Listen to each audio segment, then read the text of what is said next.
Welcome. I want to thank you all for coming to the 94th Science Cafe. Dr. Adams would be very proud of me that I have that number, and we don't even have to look it up this time.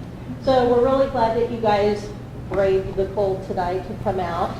Our presenter tonight is Dr. Jonathan Sumrall. He earned his PhD in Earth and Atmospheric Sciences from Mississippi State University, correct? Yep. He is an assistant professor of geology in the Department of Geosciences at Fort Hays State University. Welcome. Thank you. Thank you. All right, thanks for having me tonight. I'm a caver. That's how I got into geology. Most caves are in rocks, and in fact a lot of my friends joke around that I'm an anti-geologist because I study the lack of rock, which is what a cave is. Today I'm going to just give you a brief overview of kind of cave exploration and like why I got into caves. It's kind of a fun little presentation here. I don't know what everybody's background is, but most caves are part of a system or a topography that we call karst. Now, karst is a word that comes originally from Slovenia, named after the region in the area called the Cross Plateau, which turns out to have a lot of caves and sinkholes and other features that are dominated by this type of landscape. Now, this landscape is driven by one type of rock, and most of these rocks that do this dissolve. And so caves are just one small kind of portal in this world. There's a lot of other things that make up karst.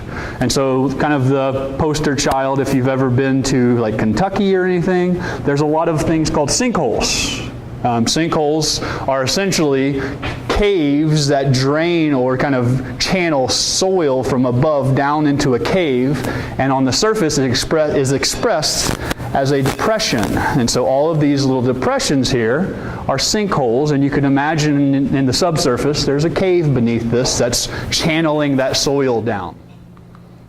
Another major feature of karst areas are sinking streams, and this is literally where a stream is flowing onto the surface and then it just disappears. In this case, it's going into a cave that's completely flooded. You would have to have scuba tanks to be able to get into this cave, which is called cave diving, not what I do.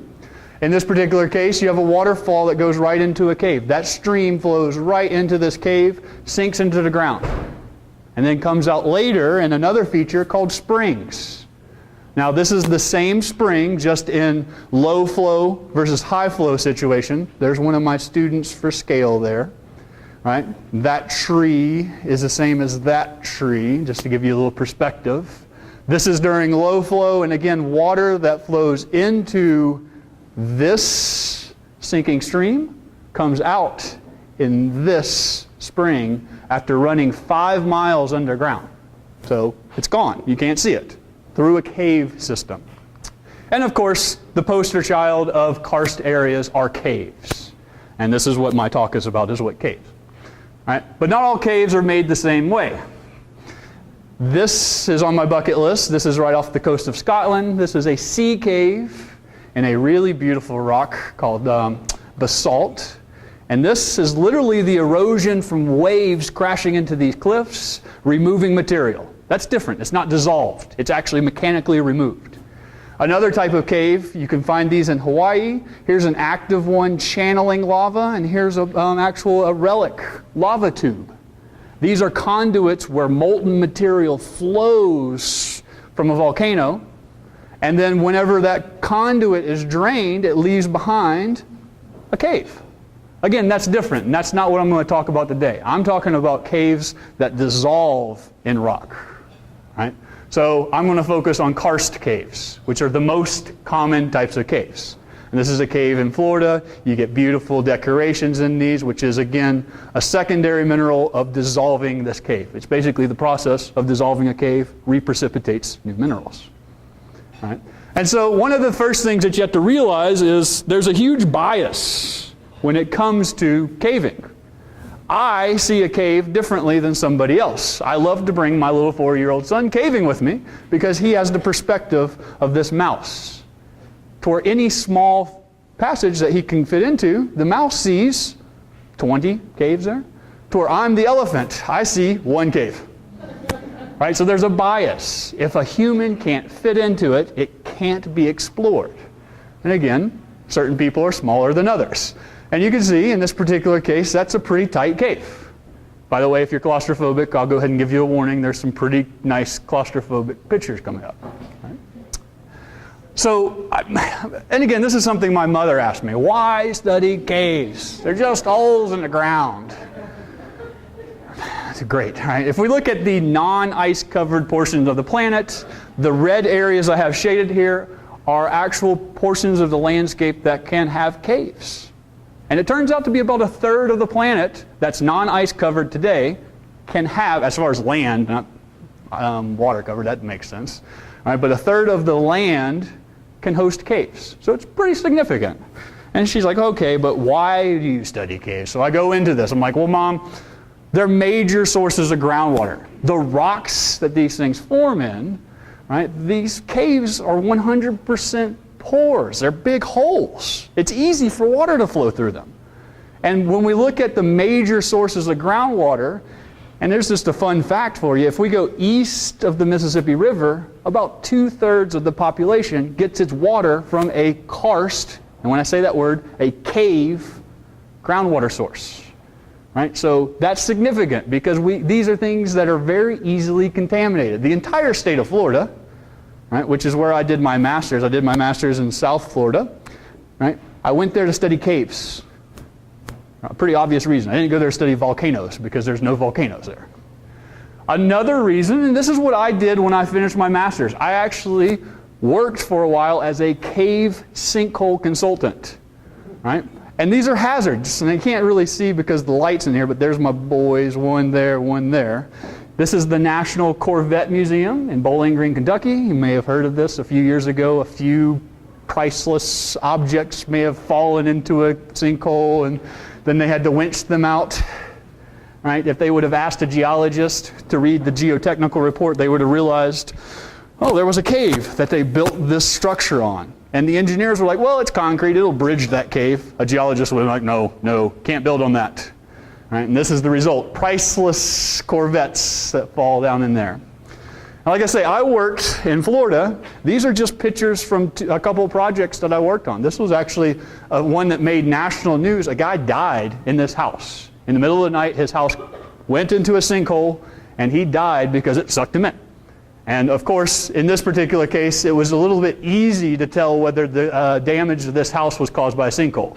They usually didn't call me in unless it was questionable data. In this particular case, yeah. Again, cave beneath the ground, soil coming in, and when you put a house on top of it, bad. Right?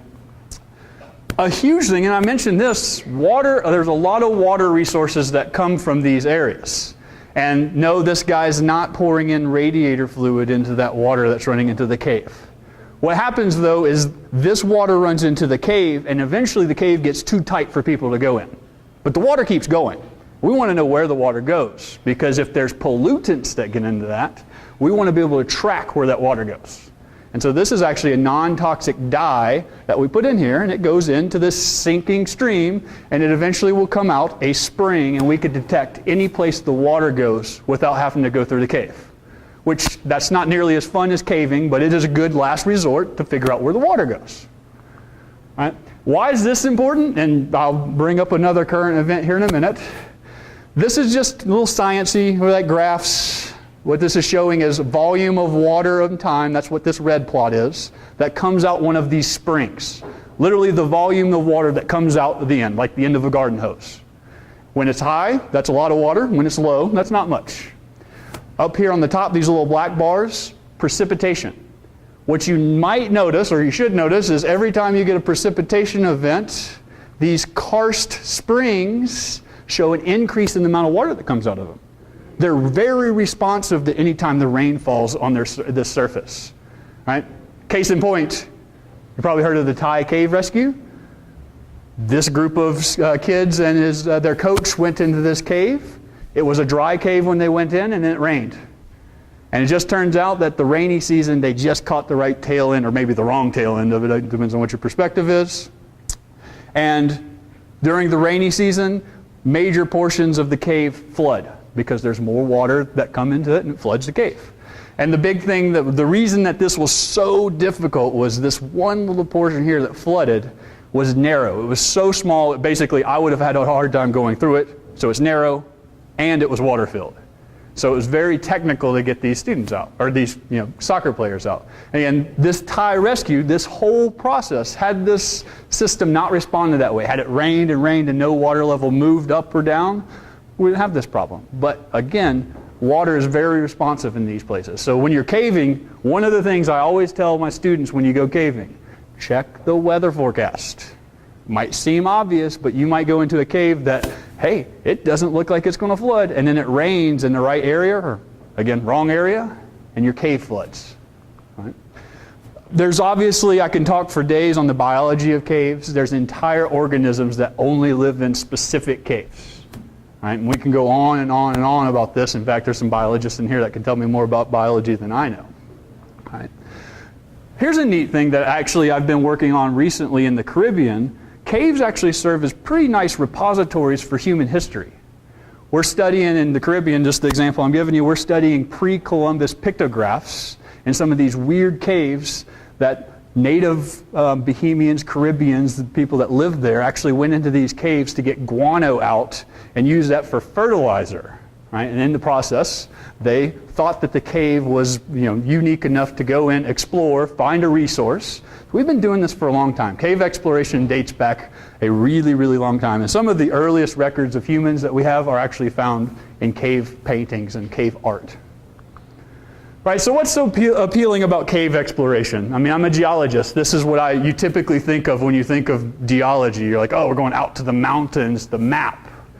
And to me, what's appealing is, okay, I can see the top of that mountain. So if I wanted to climb up there, yeah, I can, I theorize what exactly is up there, how did it get there, and then I'd walk up and I can see it. But in a cave, I don't know how far it goes. I can't see the bottom. I can't see the end unless I physically take myself all the way down to the end. And that's the most appealing part for me. Right? Sometimes you have to get down, nitty, gritty, and dirty. And I'm just going to take a minute to pause because most people have heard this term. I mean, if I said, okay, we're going to go into a cave, people are like, oh yeah, I want to go spelunking with you. Or you're just a spelunker. Right? You can't say that to the wrong person because that's an insult to some people. Are you a spelunker? A spelunker, actually it started out as what they called cavers in the 1930s. It originated in the New England area amongst cavers. It was a word that was derived from this Latin root word that means cave. And so you might think, oh, that's good. But today, spelunker has a very negative connotation. It means you're an untrained amateur caver. And a lot of times, what we typically say is spelunkers are rescued by cavers. Right? Because we're the ones they call when the spelunker goes in. Why is that? Well, when you go into a cave, you need to have the correct gear. You should have a helmet on. And any of my students can tell you why you need to wear a helmet.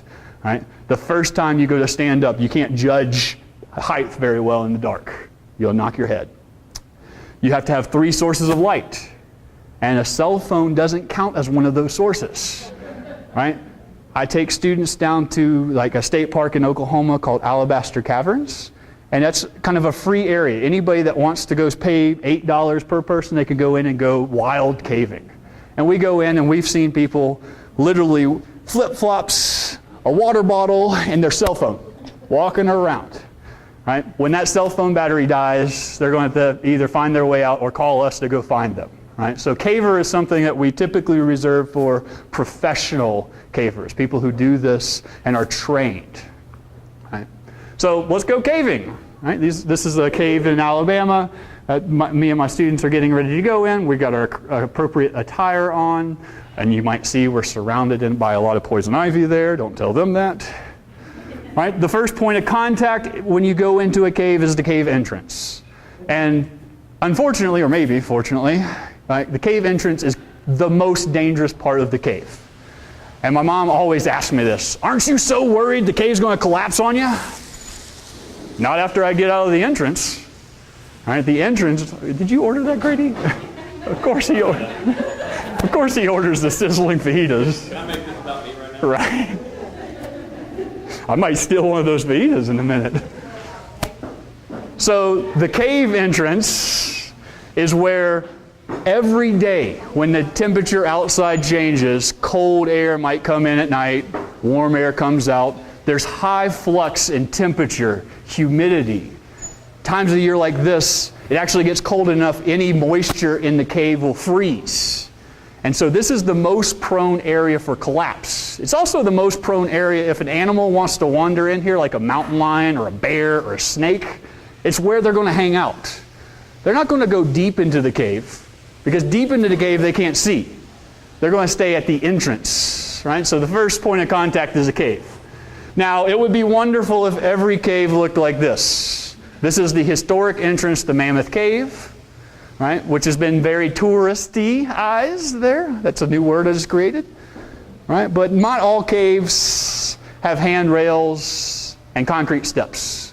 Most of the time it looks like this. And again, that big block, it's hard to see with this light, but that big block actually came from the ceiling. Again, you don't want to be standing there when that happens. Very dangerous. Here you'll find a lot of organisms that actually, we call them cave guests, right? They're not actually living in the cave. They might use the cave. They might frequent the cave. This, just a neat example of one. This is a snake that has adapted a new kind of strategy for trying to catch bats. I showed a bat. There you go. All right? And what this snake does is literally hangs out while the bats are flying by and tries to catch them out of the air, kind of like bobbing for bats. Right? Yeah. So again, mostly if you run into an organism like a bear or a mountain lion, it's going to be here. So again, dangerous part. We want to get in as quick as we can. On a side note, the best light you've ever seen in your life is when you're coming out of the cave and you see this light, right? The entrance light. It's like, oh, it's just so vivid and beautiful light. All right, then we move into the twilight zone, and I'm not talking do-do-do-do-do-do. Right? But this is where the light begins to fade. That surface light no longer comes in anymore. Right? And so as we move in there, you're going to have different organisms. And so we have organisms that actually live there. So they reside in the twilight zone or maybe farther in the cave. But then they come out maybe to eat in the entrance area or actually out of the cave. This is a cave cricket, which is adapted to live that kind of life. Or even our bats. A bat would be an example of something that probably is not going to venture to the deepest, darkest part of the cave just because it's so difficult to get back there. Although I have seen bats in places where I'm like, why in the heck did the bats get here? Right? Which probably means there's some connection that they can fly through that we can't go through. There's an easier route to get there. Right. Then we get to the dark zone, and you've never seen dark until you've been to the dark zone and cut your light off. It's so dark, put your hand in front of your face, and if you hold it there long enough, you'll actually start to see speckles. Your photoreceptors start trying to lie to you and say, I see something. You don't see anything, right? And so it's that dark there. And in general, you don't get too many higher organisms like snakes and things there, although there are examples. I can give a million examples of higher organisms. But the neat thing here is we get what we call our troglobites, our cave dwellers. And these organisms have adapted to live in total darkness. They can't see. Many of them actually have lost their eyes. And it's kind of neat. For example, this is just a crawfish, a cave crawfish. It actually can sense your breathing more than it can sense the light on your head. So I could shine my light all day long, do it back and forth, and it can't sense that. But it actually senses I'm there through the vibrations of my breath. That's the kind of adaptations that these organisms make. Pretty neat. I could give an entire lecture just about the cool organisms in caves, and there's neat pictures, etc. I could show, but that's not the purpose. Maybe. All right, so we now know why caves are important. So how do we go about exploring caves? Well, the first thing you have to do is find a cave. Right? So here's an example of my graduate student and I in southern Kansas. Sometimes it's easy, you walk right there and you go into the entrance of a cave, and if you're like me, you end up running into the unfortunate visitor of a skunk, right? We've seen skunks, we've seen porcupines, we've seen a little bit of everything in these caves, right? So sometimes it's that easy. This is an example of a cave that we literally dug open. Found a little tiny hole, put your head up next to it, and it was blowing really cold air. And anytime there's air movement in a cave, it goes. So you know that, it goes. And so I dug open this cave, probably took about 20 minutes and a visit from a vulture. And I climbed in, and then here's my graduate student climbing in. So we were probably the first people to ever venture into this cave. All right, so that's pretty cool. So, like I said, unlike superficial features, it's actually kind of difficult to find caves. This is Mammoth Cave, and again, that's the historic entrance. I've shown this before. Mammoth Cave is the largest cave in the world, over 500 miles of passage. 500 miles of passage, and there's less than a dozen natural entrances, right? So when you find entrances like this historic entrance, it's actually very rare. It's not like I'm looking at a satellite photo and go, oh, cave, cave, cave, cave. Most of the cave is hidden from view, right? Which is one of the things that makes it so fun to explore. And so when we go into caves, there's a whole bunch of barriers that you actually don't think about. There's physical barriers, and that makes sense. And when I talk about some of those, okay, fair enough. But then there's a lot of psychological barriers or obstacles. All right, so in this particular case, you see everybody's in their correct caving attire. And so you might not think of this as a physical barrier, but this is the end of over a mile of crawling through mud like this the whole way. And if you've ever walked for a mile through mud like that, every time you take a step, there's suction that pulls out on your feet, and you're like, oh my gosh, that's a physical barrier, right? That takes, you can't just, anybody can go in here. The poor guy there looks like he's about to pass out, right? Poor Larson. There's other physical obstacles. A lot of these caves that we go into have shafts in them, vertical shafts that might be on the order of maybe 10 feet deep, or it could be as deep as about 600 feet. Right? You don't know, and that's one of the things. If you don't have a strong enough light, you shine your light down and you're like, huh, wonder how deep that is. So, again, that's a physical obstacle. If you don't know how to rappel, if you were a spelunker, wasn't correctly trained, and you just said, well, I'm just going to try and crawl down this, that's how you get hurt. Right? So there's obvious physical barriers. What we don't think of are the psychological barriers. Right now, how many people are claustrophobic? And you said you were? Right? I'm not claustrophobic, but that might make me claustrophobic. You never know when claustrophobia is going to kick in. Right? You'd never know. I've been in situations where I've been pushing through something like this with my hands in front of me, and the only way I can keep going forward is to breathe out and basically collapse my lungs as far as I can and push while I got that breath held, and just pray that I can get far enough, right? Well, it's not that bad, right? Or in this particular case, that's actually not that tight of a squeeze, it's just a flooded passage. So that guy's actually almost standing up. He's probably bent over a little bit like this. How's that better? Right? Some people might say that's worse, I don't know. So there's a lot of these barriers, and again, this is a mental game. I've seen people smaller than me that can't go through stuff that I can. Right? I'll fly through it. I've had students where I fly through a cave and I'm like, come on. And they're like, nope, no, not going through that. I was like, dude, I am twice the size of you. Can't do it. Physically barrier, they're this big in their mind. Right? That's a psychological barrier they just can't get over.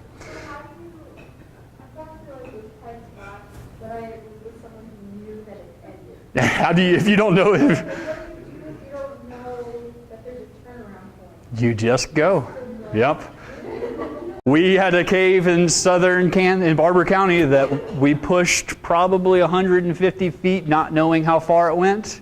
And we just kept digging and digging and moving sediment out of the way and going. And finally we got to a point where this is my graduate student, she was able to turn around. I'm too tall. I had to back out the 300 feet that we just dug in. Yeah, in a very tight, miserable position. So yeah, that's... Yeah, you get good at it, or just pray that it keeps going. Right, this is a good one. I love this one because people always think, there's all kind of myths associated with caves. People always think I'm going to find some monster down there.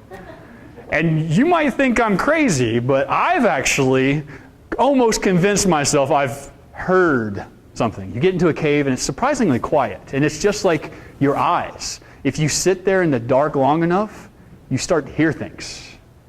Right? You're like, oh, whoa, what is that? And then you shine your light. And when your eyes are that like trying to see something. The minor motion of a bat or a cricket could be a monster, and you don't want to go any farther, or even just a prospect. There's no cave monsters. Sorry. All right? Some of these organisms are weird looking, but they're not cave monsters like this. So most of the monsters are science fiction. Really? That's the worst part of it. Yeah, and now we're going to go to the worst cave I've ever been in. So, cavers overcome these obstacles and we reap all the benefits. That's what it really boils down to, right? If we weren't so persistent and sometimes hard-headed, just literally going to force ourselves into these tight places, we wouldn't find beautiful things. This is Lechigia Cave, one of the most beautiful, pristine, found by scientists, preserved, found in a national park. The only way you can get in this is by actually writing a permit. And it's surprisingly a difficult cave to get into. You get back to this area after about 8 hours of intense caving, and then you have to bring a change of clothes because your permit says you can't have mud and all that other stuff on you. So you might see how pristine they look here because they change clothes once they get to the actual kind of natural area of the cave. And so, yeah, it's a lot of caving to get there. But it's worth it. I promise you, it's worth it. And so the big mantra of all cavers, and I don't know how many thousands of times I've asked this. My graduate student goes into a cave first. We've never been into this cave. She sticks her head in. The first thing I ask her, does it go?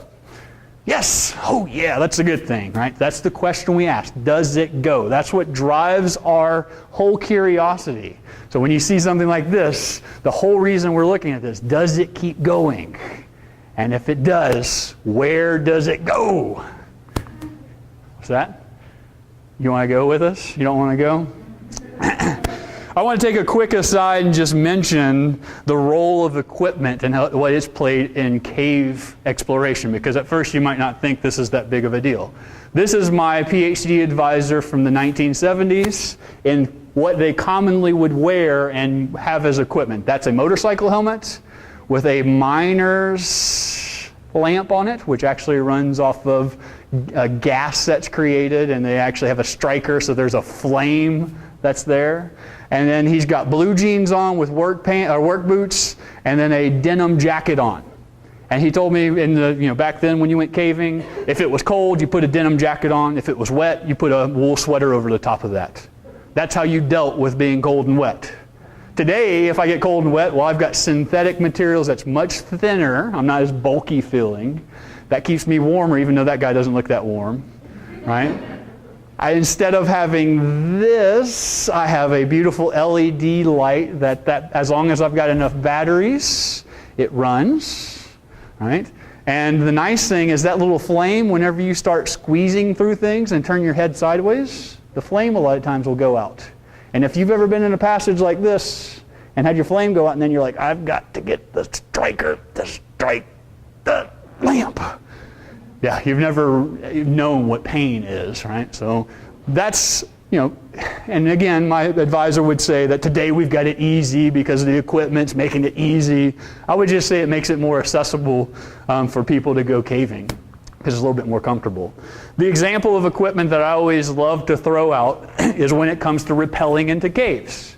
If I rappel down a rope into a cave and there's no exit, the way I came in was the way you get back out. I've got to get back up that rope now. Before, you would have to use a series of knots, right? A series of knots, something like this. When you put a load on this knot, it actually grabs onto the rope and holds on tighter. The harder I put a load on this, the more that knot holds onto the rope. And so if I had one on each one of my feet, I could load my one foot and raise the knot on this foot, and then load it, and then move these knots up. Right? This is how they used to do it. Today, when you go up and down a rope, you have this equipment. A whole series of aluminum and other alloys that actually dissipate frictional heat when you're going down, so you don't have to worry about the rope melting. Yeah, that happens, right? And then when you get down there, you have a handheld device that clips onto the rope, so you literally can just walk up the rope. Safety has gone up exponentially as technology has become readily available. So this is a technique of getting in and out of a cave called single rope technique. You throw a rope down, go down it, and then you go right back up. You only use one rope to get in and out of the cave. Right? We do a lot of this. That's fun. Whew. So the example I want to give you, 50 years ago, 2 weeks. So 2 weeks ago, 50 years. Right? That's kind of weird math, but you get it. There were 2 college students that dropped the deepest pit in North America. In fact, at the time it was the deepest pit in North America. Now it's just the deepest pit in the U.S. There's actually 2 deeper pits, one in Mexico and one in Canada. But at the time, 586 feet, single drop. This is what it looks like. That's actually one person dropping. There's a camera set at the bottom of this pit, and as the person drops, every about 50 feet, they're firing a strobe. So that's the same person with just the camera set there. Right? If you took a scan of what this thing looked like, it's taller than the Statue of Liberty, almost 2 times as tall. 50 years ago, they went down with the knot system. They went all the way down. 2 college students. No one knew what was down here. Right? Highly dangerous. That's how much rope it takes, by the way, to repel that. That's a heavy rope. Right? Today, people, I think it's about 100 people a year drop this pit. And of those 100 people, I think there's 5 accidents every year that happen with today's technology. Most of the time it's some type of human error. It's not mechanical failure, but it's some type of human error. I forgot to do something. I didn't clip something right. There's not that many deaths, surprisingly, because it's very well controlled who goes in and out. But if it's not for what we're using, then that would be a much higher rate. So yeah, technology and equipment has gone up, and our ability to explore caves has gone up with it. So what's the whole point of cave exploration? I mean, as we're standing here, this is in Puerto Rico, one of the areas that I actually worked on for my dissertation. All right, so the first thing is we want to satisfy curiosity. Right? Humans are curious by nature. We want to know what's there. Not everybody does, but I do. Right? So we just want to know what's there. And again, I get asked this all the time in the Caribbean. Are you looking for the treasure? Are you looking for the gold mine? I've not gone into a cave yet where I found the gold. If I find the gold, I will share it with whoever wants to go with me. I swear. I'm not looking for gold. I'm looking where the cave goes. Not nearly as fun, I guess. Right? And 2, I mean, I've mentioned this. Does it go? Where does it go? One of the big things that we want to know is where this goes. This is the geology side of me. We actually go in and map out the cave. The way that they knew where those Thai kids were that got trapped in the cave was because cavers went there first and mapped it. Had they not had a map, they'd be like, I don't know where they are. Right? People go and map these out. That's one of the things that I do. Where are you in the cave? And then I just throw a little geology in it that some people throw in biology. Hey, the bats are found here, etc. Right? This is an important part of doing science in the cave. I need to know where my science is being done. I can't just say, oh, it's that hole over there. Right? So we need to figure out where the cave goes. We need to document our resources. Right? Sometimes they're just beautiful natural mineral resources, or it could be things like bats, other type of organisms, water. There's all kind of different resources, archaeological features, etc. There's a lot of stuff that you can actually document in a cave. Right?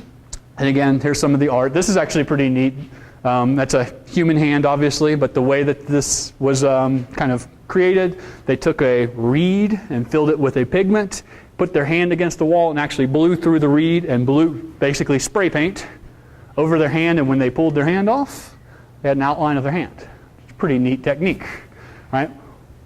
Think about the kind of wherewithal it would take to go into a cave and do that as a primitive man. Like, why would you do that? Leave your mark, I guess. Today, if you do this in a cave, by the way, it's called graffiti, and we highly frown upon it.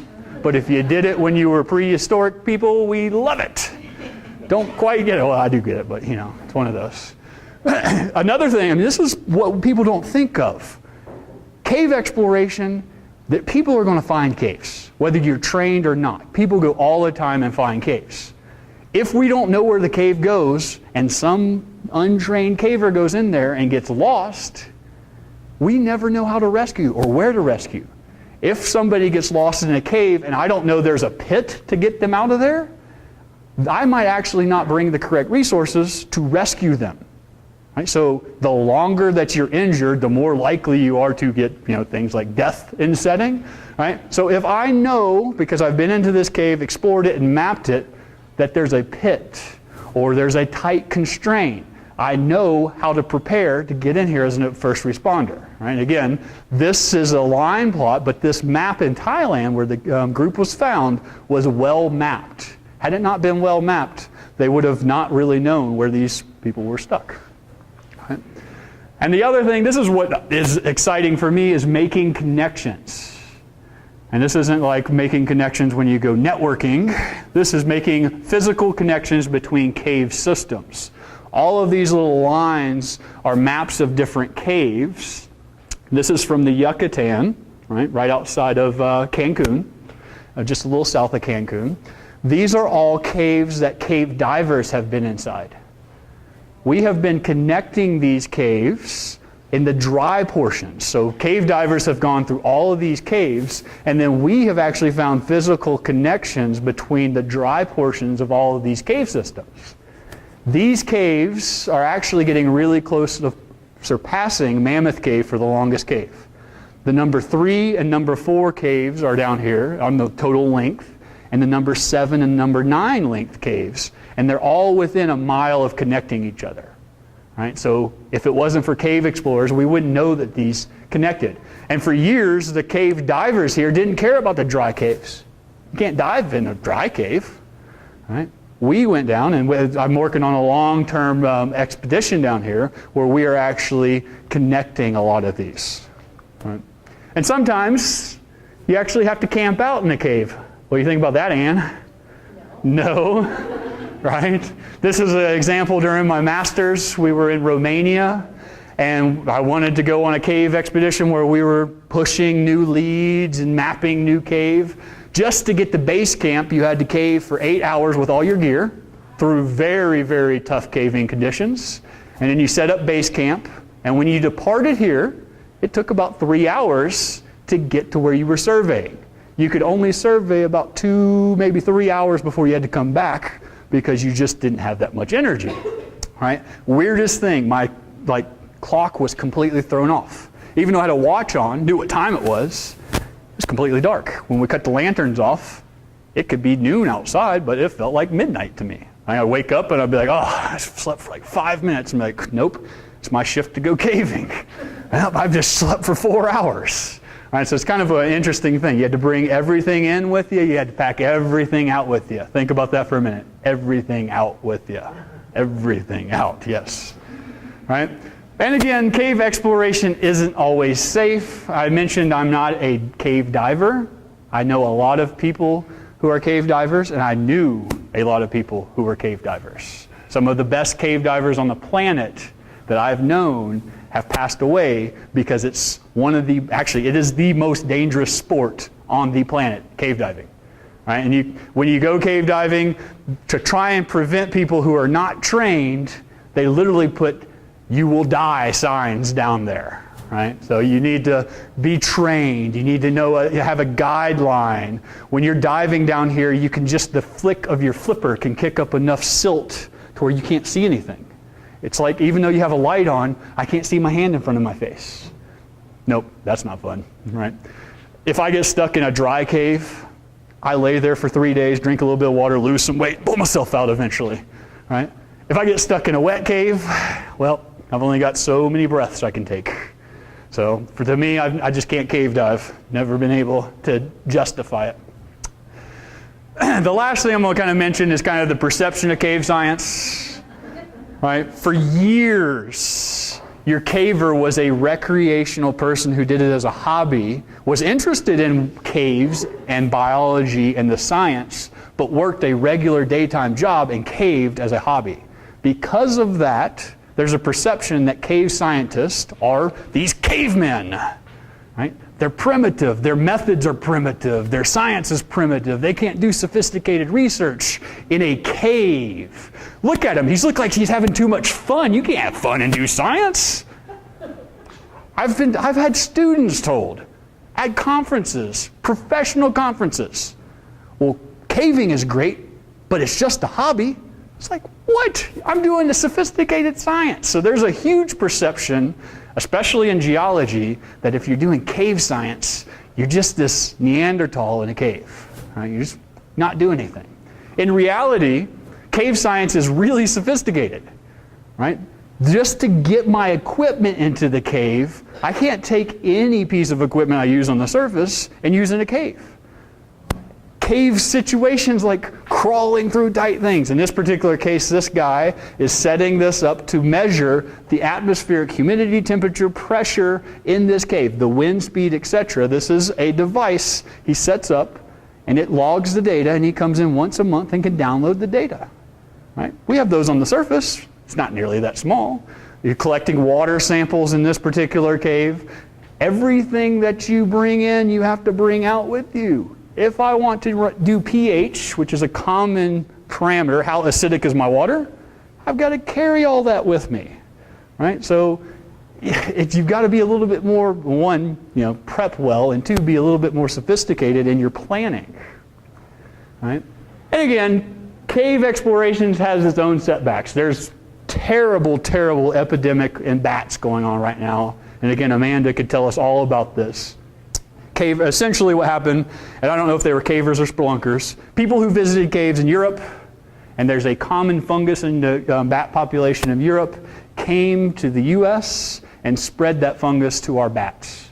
And our bats are being decimated right now. There's really not much that we can do other than try and prevent the fungus from spreading, right? And you can kind of see it started up here and it's been spread, and a lot of people say it's been spread by cavers. And maybe at first I would say yes, cavers did it, right? The spread, because once you get this fungus on you, if I carried my fungus from this cave and I go visit another cave, I have that fungus on my gear. If there's bats in there, they can pick up the fungus. Well, as soon as cavers learn that this is how it spreads, a caver comes up with a method to get the fungus off of their gear. A spelunker does not. Well, I wore my tennis shoes into the cave. I'm going to go into the cave again this week. And they carry the fungus with them. So cavers are actually leading the charge against this fungal disease called white nose syndrome. Right? And there's a huge protocol. Anytime I go into any cave, it doesn't matter if it has white nose syndrome confirmed in it or not. When I come out, my gear goes through several decontamination processes. Right? I have to scrub it all. I have to run hot water over it. And then I use very aggressive chemicals, usually 409 and things like that, to remove any material from my equipment. Right? Anything that I wear that's cloth, I soak it first, and then I put it through the washer, and then I soak it again, and I wash it again. Right? We are very, very, very anal about doing this. Right? And again, bats like a clean cave. Help by cleaning your gear. Right? There's a huge campaign going on right now to try and prevent this, because we can't prevent, at least not that I know of, we can't prevent the actual organisms from kind of transmitting amongst themselves, but I can prevent me from transferring it from cave to cave. Right? And that's the best that we can do. And who is in here studying these caves? Cavers. Cave scientists are the ones who actually are going in here and visiting the bats and then collecting them. Sorry, right? So in summary, right, that's a picture for Anne.